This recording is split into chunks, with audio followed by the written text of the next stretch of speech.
تبارك الذي نزل الفرقان على عبده ليكون للعالمين نذيرا۔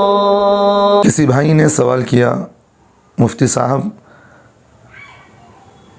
سفر کے مہینے میں آفات اور جنات کا آسمان سے نازل ہونے کا عقیدہ رکھنا کیسا ہے؟ وضاحت فرما رہے ہیں، نوازش ہوگی۔ سوال کرنے والے بنگلور سے محمد مظہر صاحب، ماشاءاللہ سوال تو آپ کا بہترین ہے۔ دیکھیے، بعض ہمارے مسلمانوں کے اندر جو جاہل قسم کے لوگ ہیں، یعنی جن کے پاس علم نہیں ہے، جو اہل بدعت ہیں، ان لوگوں کا عقیدہ ہے کہ بھئی سفر کے مہینے میں آسمان سے لاکھوں کی تعداد میں لنگڑے جنات یا شیاطین اترتے ہیں۔ ان لوگوں کا عقیدہ ہے اور شریعت سے اس کا کوئی تعلق نہیں ہے۔ اور یہ لوگ یہ بھی کہتے ہیں کہ بھئی جب بھی کوئی کام کرو، یعنی سفر کے مہینے میں خصوصاً کوئی کام کرو تو گلاس اٹھاؤ تو بسم اللہ پڑھ کر اٹھاؤ، رکھو تو بسم اللہ پڑھ کر رکھو۔ اب گھر سے باہر جاؤ تو بسم اللہ پڑھ کر جاؤ، اندر آؤ تو بسم اللہ پڑھ کر آؤ۔ جب ان سے پوچھا جاتا ہے کہ بھئی کیوں کرتے ہو اس طرح، تو کہتے ہیں کہ حضرت اس لیے کہ لاکھوں کی تعداد میں جنات زمین پر اترتے ہیں، اب ہم کوئی چیز اٹھائے، وہاں جن بیٹھا ہو، اب اسے کوئی تکلیف ہو گیا تو ہمارے لیے جان کا حملہ ہے وہاں پر، تو اس لیے ہم بسم اللہ کہہ کر اٹھاتے ہیں۔ حقیقی بات تو یہی ہے کہ حدیث پاک کے اندر اللہ کے رسول صلی اللہ علیہ وسلم کوئی بھی کام کرتے ہیں تو اس بات کی ہمیں بھی ترغیب دیے ہیں کہ اللہ کے رسول ہر کام سے پہلے بسم اللہ پڑھتے۔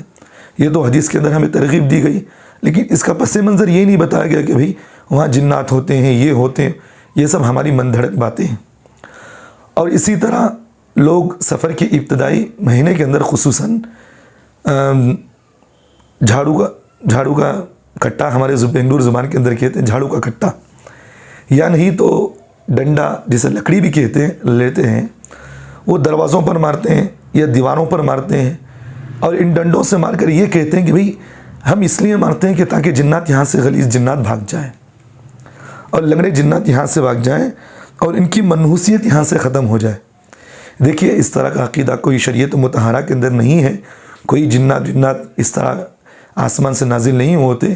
اس لیے حضرت ملا علی قاری رحمۃ اللہ علیہ نے اپنی کتاب کے اندر یہ بات لکھے ہیں کہ اللہ کے رسول صلی اللہ علیہ وسلم نے جب حدیث پاک کے اندر ہمیں بتا دیا لا سفر کے اندر کوئی منحوسیت نہیں ہوتی، تو اس بات کی وضاحت اللہ کے رسول نے ہمیں کر دیا کہ جنات کا اترنا، یہ اس کو منحوس سمجھنا، اور اس کو منحوس سمجھ کر آسمان سے جنات و شیاطین کا جو کچھ بھی ہو، اس طرح کی جو باتیں کی جاتی ہیں یہ غلط ہیں۔ اللہ کے رسول صلی اللہ علیہ وسلم نے ہمیں پہلے ہی سے منع کر دیا ہے، اور ان چیزوں کی کوئی حقیقت بھی نہیں ہے۔